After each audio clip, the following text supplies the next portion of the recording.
بسم الله الرحمن الرحیم. زمونږ په دې وطن کې یو کس اوسي چې دې شي محمود باچا یې پیژني، شیرخان به متویل. هغه شیرخان چې به له کوره سار راووته نو هغه به د ملنګۍ هغه جامې بار په ناظرانو حجره کې ایښې وې، هغه یې بار واچولې او بیا چې به راغی هلته بیا بدلې کړه، کور ته په پاکو جامو کې لاړه. نو ما ورته یوه ورځ ویل شیرخانه ته دا ولې داسې جامې کور ولې نه بدلې؟ هغه وی باچا وی کور چې کوم دی پېښور نشم راښکي او بار BBC لندن راکاږم.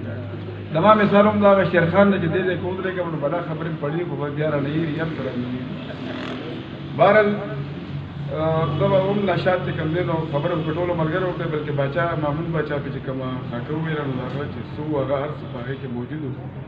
زه به ورته یو څو شعره ډالۍ کړم نظمیه. د زندګۍ د هر سخت نه وتل ناشاد، د زندګۍ د هر سخت نه وتل ناشاد، ژوند ته په هر ډګر لورایا خندېدل ناشاد.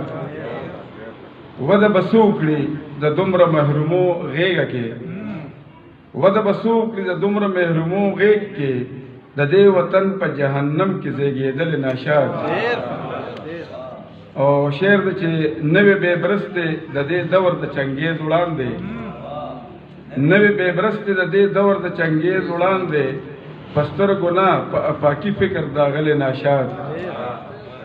مرد د فکر او شعور د بې باکۍ راخور، مرد د فکر او شعور د بې باکۍ راخور، زمونږ یار زمونږ جانان زمونږ ښاغلی ناشاد. زیر د ژوند د سباوون دی د منزل په لور، زیر د ژوند د سباوون دی د منزل په لور، دغه په لاره پرېوتلې پاسېدلې ناشاد. او نظر او فکر دواړه ویني په میدان د عشق، نظر او فکر دواړه ویني په میدان د عشق، د اشتراک د هر یو صف نه راوتلې ناشاد. او حسن او مینه چې ترننه یې د دین دنیا، حسن او مینه چې ترننه یې د دین دنیا، د زلفو نخو د غربت تیرو خوړلې ناشاد. او رضا ټوپۍ رانه غورځېږي ورته بر ګورم، رضا ټوپۍ رانه غورځېږي ورته بر ګورم، د سوچ په داسې ارتقا په بام ختلې ناشاد.